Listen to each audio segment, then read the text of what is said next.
اگر واقعی اگر نیکی کمانا چاہتے ہو نا تو مسجد کے اماموں کی تنخواہیں بڑھا دو یار. اگر ایک گھر سے امام صاحب کے 100 روپے جاتے ہیں تو 200 روپے مہینے کر دو. پورا گاؤں پورا محلہ اسی طریقے سے پیسے بڑھاؤ گے تو ان کی تنخواہ میں اضافہ ہوگا اور ان کا گھر صحیح سے چلے گا, ان کی زندگی صحیح سے آرام سے گزرے گی, اور دعائیں جب ان کے منہ سے نکلیں گی تو سبحان اللہ کیا کہنے کی بات ہے. پھر آپ کے کاروبار کیسے چلیں گے آپ سمجھ سکتے ہیں. ہاں, دل بڑا کرنا چاہیے. دل 100-200 روپے تو ہم پان پڑیا کھا کر تھوک دیتے ہیں. ہمارے نوجوان, ہم تو نہیں کھاتے لیکن پان پڑیا کھا کے اور بھی خرچوں میں 100-200 روپے مہینے کے چلے جاتے ہیں. ارے مہینے تو بہت بڑی بات ہے, ہفتے 2 ہفتے میں خرچ کر دیتے ہوں گے, لیکن امام صاحب کی بات آتی ہے جب کہ 100 روپے بھیا 100 روپے مہینے کے, تو بہت کرنی پڑتی ہے. یہ کڑوی بات ہے. الحق مرن.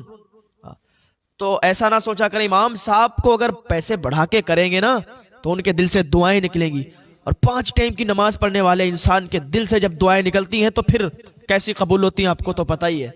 ہاں, اللہ پاک ہمیں ہدایت کی توفیق عطا فرمائے, اپنے امام کی عزت کرنے کی توفیق عطا فرمائے, امام کی زیادہ سے زیادہ تنخواہ بڑھانے کی توفیق عطا فرمائے. یار ہماری 50,000 1 لاکھ ہو کے بھی ہم پریشان ہیں, امام صاحب کی 5,000 10,000 میں کیسے خرچہ چل جاتا ہے یار, سوچنے والی بات ہے.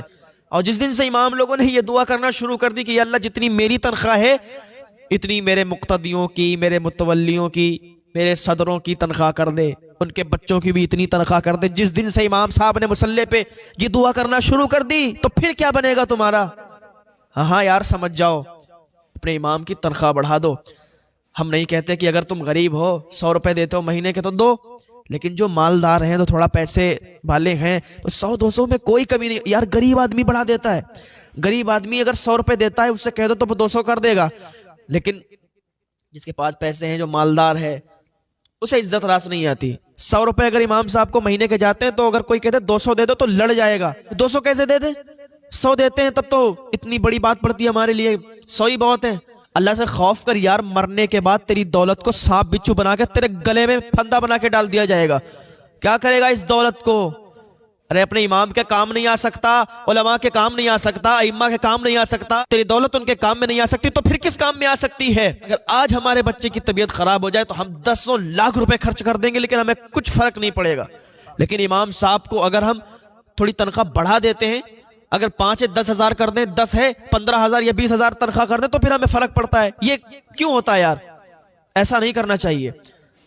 اگر اپنے امام کو خوش رکھو گے نا تو پتہ ہے غیب سے تمہاری مدد ہوا کرے گی. اگر تمہارے گھر کوئی بیمار ہے, تمہارا امام تم سے خوش ہے اور اسی خوشی کے ماحول میں اس نے تمہارے بچے کے لیے تمہارے گھر پہ اگر دعا کر دی نا تو وہ دعا باب اجابت سے ٹکرائے گی, وہ دعا قبول ہو جائے گی اور تمہارے گھر کی بیماریاں ختم ہو جائیں گی. تمہارے گھر میں جو بیمار ہے اس کو شفا مل جائے گی. لیکن تمہارا امام ہی ناراض ہے, تمہارے گھر بیماریاں ہیں, تمہارے گھر پریشانیاں ہیں, اب تمہارا امام تو تم سے خوش نہیں ہے. اگر تمہارے لیے دعا بھی کرے گا, تم اس سے کہو گے دعا کے لیے دعا بھی کرے گا, تب بھی وہ کیسے قبول ہوگی دعا جب تمہارا امام ہی تم سے ناراض ہے؟ پھر تو اپنے امام کو خوش کرو, اپنے مسجد کے امام کو خوش رکھو. اگر مسجد کا امام خوش ہوگا تو پورا محلہ خوش ہوگا, پورا گاؤں خوش ہوگا, پوری بستی پورا شہر خوش ہوگا. ہم تو یہ چاہتے ہیں کہ ہر انسان خوش رہے, ہر انسان کے چہرے پہ خوشی رہے, ہر انسان کی زبان سے میٹھے الفاظ نکلے.